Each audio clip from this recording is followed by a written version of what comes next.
अच्छा कंपटीशन जो है वो देखने में आया। और इस्लामाबाद माशाल्लाह वैसे ही खूबसूरत शहर है और मार्गला हिल से सराउंडेड क्रिकेट ग्राउंड हो तो और क्या चाहिए। तो मैं समझता हूँ ऐसे हेल्दी कॉम्पिटिशन और होने चाहिए और मज़ीद जो है वो स्पोर्ट्स को भी प्रमोशन मिले, क्रिकेट को भी मिले और स्पोर्ट्समैन स्पिरिट को भी मिले।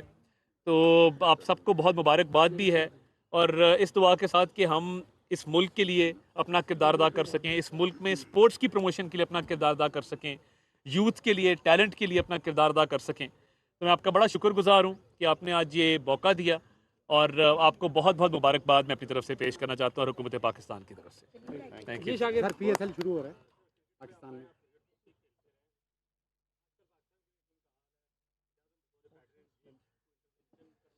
देखिए मैं ये समझता हूँ कि वो पाकिस्तान क्रिकेट टीम के बारे में कहते हैं कि दी अनप्रिडिक्टेबल्स, तो ये उतार चढ़ाव ये गेम का हिस्सा होता है, किसी भी गेम का हिस्सा होता है कि कभी आप अच्छा परफॉर्म करते हैं, कभी नहीं करते।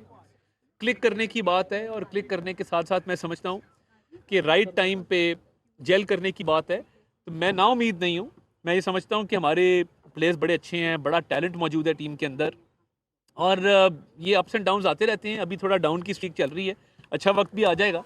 सो पुरुमीद रहना चाहिए और हमने बड़े बड़े मार्के सर किए हैं, बड़े बड़े मोजे इस टीम ने दिखाए हैं, तो टैलेंट की कमी नहीं है।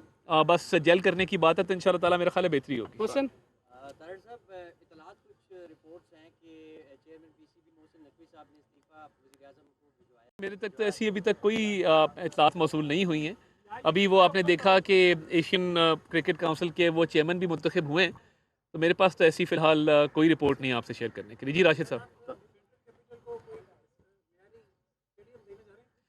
देखिए मैं ये समझता हूँ कि फेडरल कैपिटल के अंदर बिल्कुल इंटरनेशनल क्रिकेट वेन्यू होना चाहिए। इस पे प्लानिंग भी जारी है और मोहसिन नकवी साहब का इस पे फोकस भी है और ये एक अच्छी इंटरनेशनल वेन्यू हो सकती है। जिस तरह मैंने बताया इतना खूबसूरत इलाका है फेडरल कैपिटल का, तो इस पे बिल्कुल आपकी तजवीज़ आ गई और इंशाल्लाह ताला इस पे कोशिश करेंगे कि अमल दरामद जो है वो करते तारड़ हैं। साहब, आपका सफ़र हुआ है अमेरिका से और उसकी इमरान खान से मुलाकात की भी कोई खबरें गर्दिश कर रही हैं, तो क्या इसमें कोई सदाकत है कि क्या कोई अमेरिका के प्रेशर पे मुलाकात हुई है, प्रेशर है नहीं है, या देखिए मुलाकात हुई भी है मैं या भी नहीं? समझता कि ऐसी कोई बात है और जैसा मैंने कहा कि ये स्पोर्ट्स का मौका है, एक क्रिकेट को सेलिब्रेट करने, इस मैच को सेलिब्रेट करने हम इकट्ठे हुए हैं।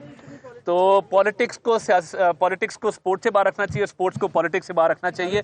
इसी में स्पोर्ट्स की भी आफियत है और पॉलिटिक्स की भी आफियत है। तारड़ साहब ये बताएं, बाकी पार्टियों के स्पोर्ट्स विंग है और नून लीग का भी कोई स्पोर्ट्स विंग है, कोई वो एक्टिव हमें नजर नहीं आ रही। देखिए हमारे बहुत सारे स्पोर्ट्समैन की हमें सपोर्ट भी रही है, पार्टी के अंदर भी टैलेंट हंट भी हमने शुरू किया, जो प्राइम मिनिस्टर यूथ प्रोग्राम शुरू किया गया था नवाज शरीफ साहब के दौर में और अब उसको शहबाज शरीफ साहब ने आगे बढ़ाया पूरे पाकिस्तान में टैलेंट को रिकग्नाइज करने के लिए, टैलेंट हंट करके स्पोर्ट्स के स्टार्स को आगे लाने के लिए उसमें बड़ा फाल किरदार अदा हुआ है। और मैं ये समझता हूँ कि ये political parties, private sector, public sector मिल के मज़ीद टैलेंट को हंट करेगा तो हमारे स्पोर्ट्स में देखें दुनिया में अपना नाम बना रहे हैं। अरशद नदीम का आप देखें कि कैसे ओवरनाइट वो सेंसेशन बना, वो मियाँ चन्नू से उठा, उसको जैवलिन का एक पैशन था, जैवलिन थ्रो किया और आज वो पूरी दुनिया में उसने अपना जो है वो सिक्का बनवाया। तो मैं समझता हूँ कि हमारे पास टैलेंट बहुत है और ये टैलेंट कहाँ से रिकग्नाइज हुआ कि एक यूथ फेस्टिवल करवाया गया और हर तरह की स्पोर्ट्स के लोगों को कहा गया कि आएँ और आके आप परफॉर्म करें।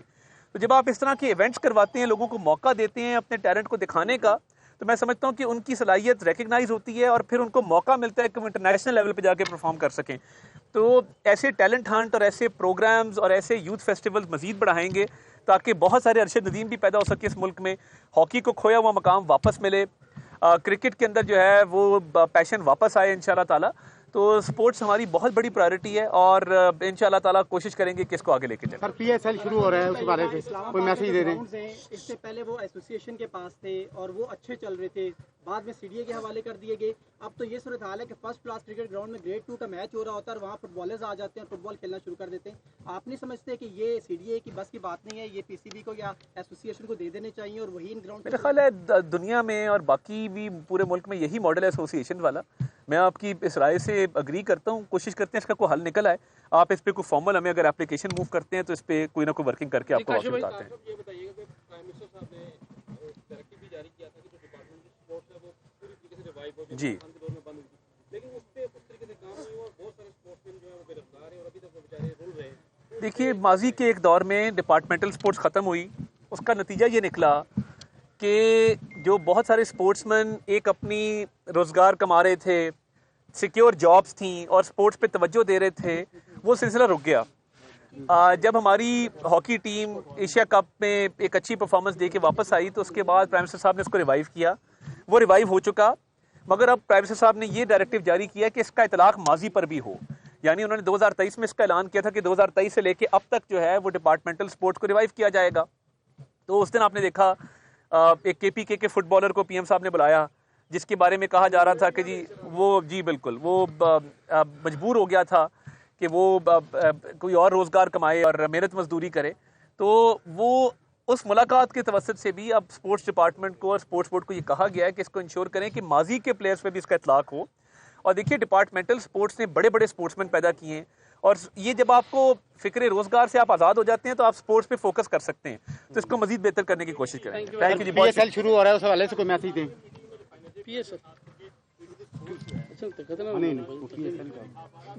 मैं सिर्फ इतना कहूँगा कि मेरे बड़े प्यारे चैनल्स के कैमरास लगे हुए हैं।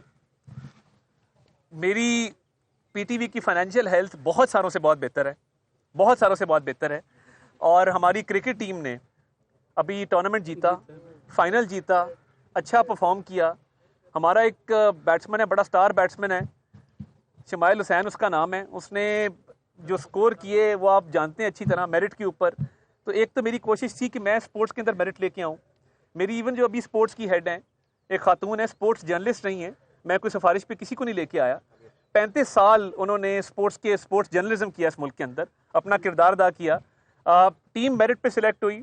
PTV के अंदर पहली दफ़ा हुआ कि किसी प्लेयर के लिए पर्ची नहीं चली और हमारी टीम ने परफॉर्म किया, वो फाइनल जीते।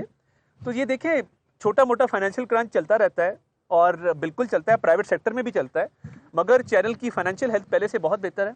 और अल्लाह का शुक्र है कि हमने चैंपियंस ट्रॉफी भी दिखाई, हमने वर्ल्ड कप भी दिखाया, टेरेस्ट्रियल राइट्स भी लिए। हाँ बिल्कुल फाइनेंशियल कई दफ़ा मुश्किलात होती हैं, मगर हम उसको ओवरकम कर रहे हैं अज़म के साथ, हिम्मत के साथ।